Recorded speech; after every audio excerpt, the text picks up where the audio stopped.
partir del momento en el que se decide que la película va a ser en blanco y negro, empieza toda una labor de convocar a todo el equipo de producción, empezando pues por las cabezas de departamento, principalmente director de fotografía, directora de arte y vestuarista, para empezar a pensar la película siempre en blanco y negro. Entonces digamos que fundamentalmente se ha hecho un trabajo de escritorio y un trabajo de preproducción como muy importante y muy riguroso para que en el momento en el que ya llegamos al set, todos llegamos ya con el chip del blanco y negro en la cabeza y ya las decisiones que tenemos que tomar son decisiones de composición y no decisiones que tengan que ver con tono o con color.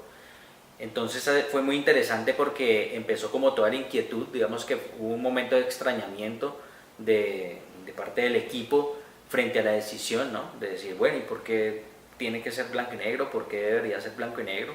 Luego aparecen, digamos, como todas las justificaciones frente a la representación que queríamos lograr con el blanco y negro.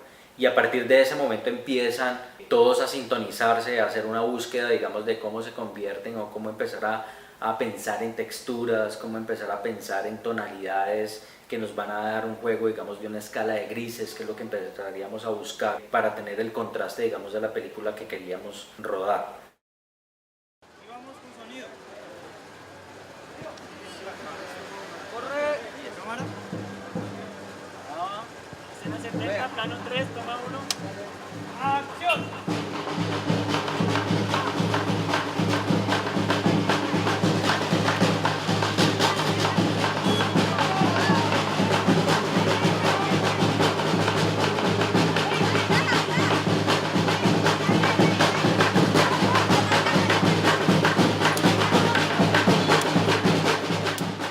El proceso de la película por blanco y negro tiene como varias etapas.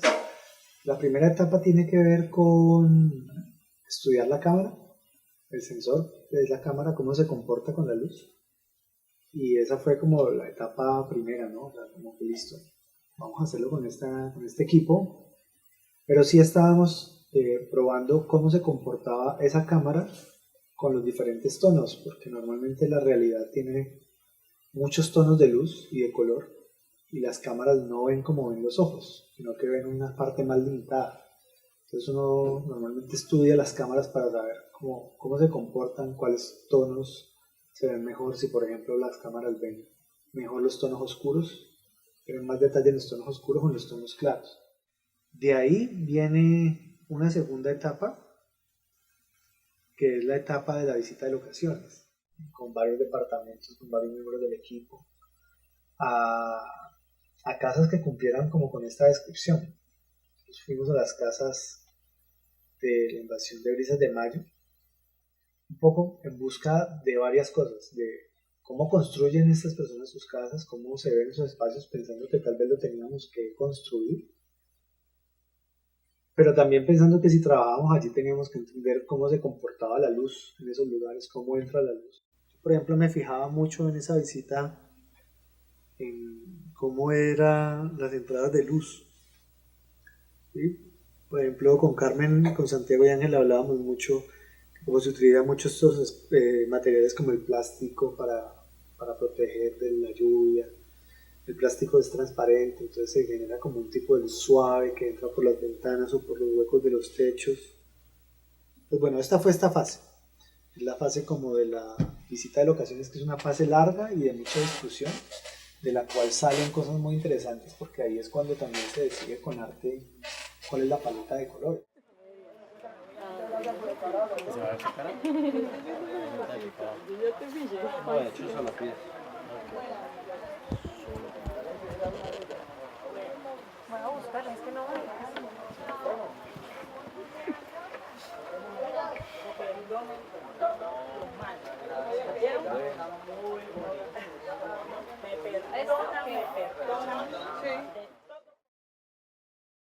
Digamos que acá hay tres bloques importantes.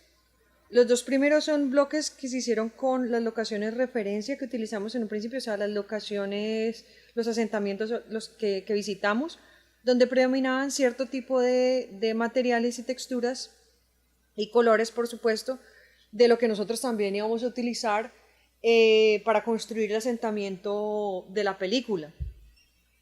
Entonces, este primer bloque son los exteriores, donde digamos que hay varios puntos importantes. Uno es el cielo, y estos verdes hablan como del pasto y la vegetación en general que hay en esos asentamientos. No hay mucho pasto, pero digamos que sí hay matas que crecen por ahí silvestres. Estos como de la mitad hacen referencia a los materiales, digamos, más empleados, como la esterilla, la guadua, pues la guadua sin abrir, el machimbre, el zinc. Y este negro fue una foto que tomamos. Yo le tomé una foto a una persona de tez negra, y digamos, era el color que equivalía. Y pues que también me parecía importante tener referencia, porque la mayoría de nuestros personajes son de raza negra. Entonces, el segundo bloque hace referencia a los interiores. Ahí visitamos como distintas casas en estos asentamientos, y también estas eran como digamos, la predominancia de los colores que encontramos ahí era esta. Y el tercer bloque ya es como la propuesta en términos de diseño y producción que se hizo, digamos, a nivel de paleta de color, y que se salen, digamos, de la realidad en pro de adquirir como una riqueza tonal en temas de blanco y negro, para que, si vemos aquí, por ejemplo, este primer bloque se traduce, estos primeros dos bloques se traducen en los grises claros, los de la mitad son los grises medios, y los últimos son los grises pues más oscuros. Bueno, digamos que hay un consenso también que se llegó con fotografía, es que digamos que nosotros, de acuerdo con la cámara que se utilizó, teníamos que tener muy, muy presente que para evitar, digamos, que se sacrificaran las texturas, se perdían las texturas, debíamos ir de un lado, digamos, de un claro hasta cierto tipo de oscuro. Entonces el más claro era este amarillo acá, y el más oscuro era este azul.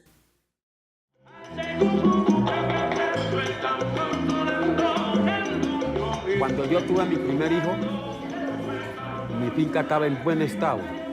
Yo recogía 1.200 docenas de coco, y de allí pensé no tener otro hijo para que no se peleara por las tierras.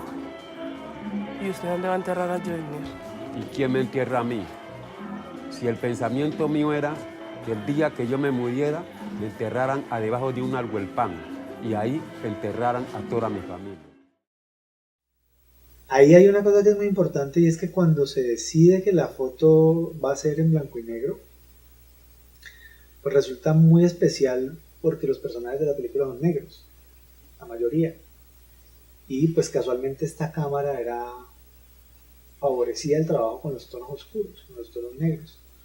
Entonces ahí se descubrió también una cosa importante, que es que hay que tener cuidado con la sobreexposición, con los tonos blancos, por ejemplo. Ya desde allí se sabe que hay que tener cuidado con las camisetas blancas. Si la prueba de cámara arrojó que la cámara, que tenemos un personaje que tal vez está en este nivel de gris su piel, y el diseño de vestuario, por ejemplo, dijera que él tiene que tener una camiseta clara, o lo que fuera una camiseta blanca, si en realidad le ponemos una camiseta blanca, pues va a pasar esto de que la cámara puede registrar bien esto, y esto queda muy reventado, muy blanco, o se cierra el diafragma para que esto se vea ok, y esto ya queda demasiado oscuro porque ya no tiene todo este rango.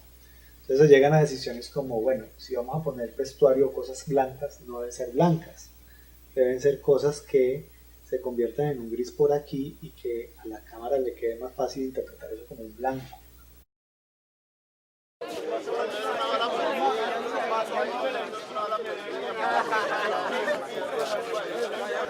Ok, grábala.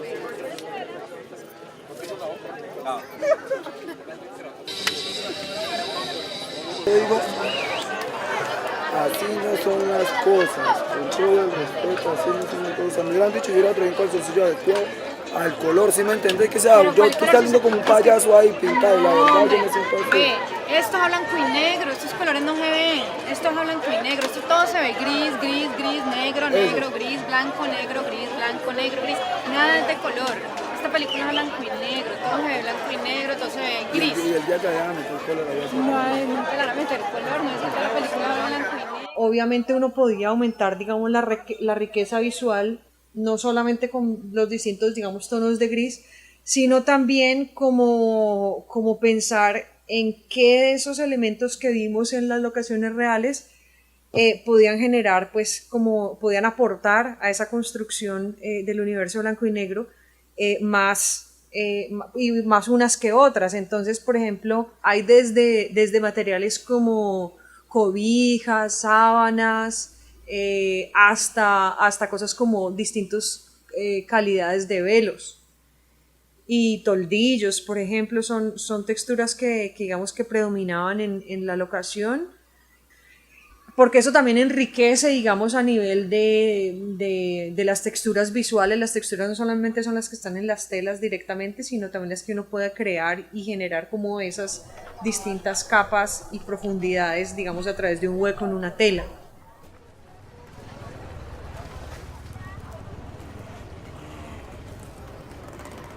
Bueno, hay algunas escenas, digamos, cuando uno tiene la situación de radar a blanco y negro, hay algunas cosas que sí cambian bastante entre cómo se perciben los colores en blanco y negro y en color.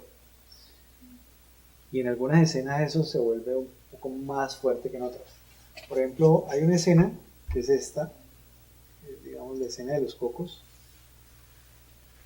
que es en un río, digamos de noche. Esto que sucede es como un momento muy especial de este personaje. Nosotros planeamos que fuera hecha a la hora mágica, este momento como de las 6:30 de la tarde, donde ya no hay sol directo, sino que el sol se ha escondido detrás del horizonte, pero todavía hay luz del sol en el cielo, y se ve con un poco como una claridad oscura, digamos así, ¿no? Si vos ves esto en color, si vos estás allí en color, vos ves la oscuridad de la que estamos hablando y ves todavía algo de color en el verde de las ramas del fondo de estos árboles que están allá y un poco como un azul verdoso en el ambiente, porque el ojo logra distinguir esas diferencias de color. Pero cuando lo vuelves blanco y negro, eso se vuelve un solo gris. ¿Sí? Era lo que estábamos hablando ahora. El mundo tiene un montón de gamas de colores y de tonos, pero las cámaras lo interpretan distinto y al momento de verlo blanco y negro además se sintetiza más, se vuelve un tono de gris, se pierde un valor de diferencia que es el color. Entonces varios tonos oscuros se vuelven un solo gris oscuro y se vuelve ya como una masa oscura. Entonces esta es una escena en la que hace una gran diferencia el hecho de ser la película a color o a blanco y negro. Para la parte de la corrección de color de la película, a partir de las pruebas de cámara que hicimos antes del rodaje, establecimos un protocolo de trabajo que consistía partir del archivo en color para poder trabajar diferentes tonalidades en algunos elementos de la imagen por colores, separarlos por colores, y luego ahí sí pasar el archivo a blanco y negro y terminar de hacer la colorización en la imagen en blanco y negro. ¿Qué ganábamos con esto o cuál era la cualidad, digamos, que estábamos buscando con este trabajo? Tener una mayor tonalidad de grises, poder trabajar con una mejor gama de grises. En términos prácticos, digamos, cuando había una imagen del asentamiento, donde había un plano, donde había, por ejemplo, una vegetación, una planta, cuyo fondo era la esterilla de uno de los cambuches, en blanco y negro era posible que el tono verde de la planta y el tono habano o café de la esterilla en blanco y negro estuvieran en la misma gama. Pero cuando nosotros trabajamos el color o la corrección a partir del archivo en color, podíamos trabajar ese verde de la planta por separado, el habano o el café de la esterilla por separado, y así podíamos llevar, por ejemplo, enterrar un poquito más el verde de la planta, subir un poco más la esterilla, y luego al pasarlo al blanco y negro ya tendríamos las dos gamas de grises en la misma imagen. No, pero si de una vez se siente que es el lavadero y esto, mejor. Sí, de una vez. Lo que estoy pensando es luego de aquí a acá el salto al general. Aquí sí tendríamos para que no nos haga jump cut, sería como aquí, para tener todo esto, al girar hacia Inés. El blanco y negro, en cierto sentido, puede funcionar como la figura retórica de la supresión. O sea, quitas un elemento de la imagen y en cierto sentido como que le das otra importancia a elementos que aparecen allí en la imagen, o creas una mayor conciencia como espectador.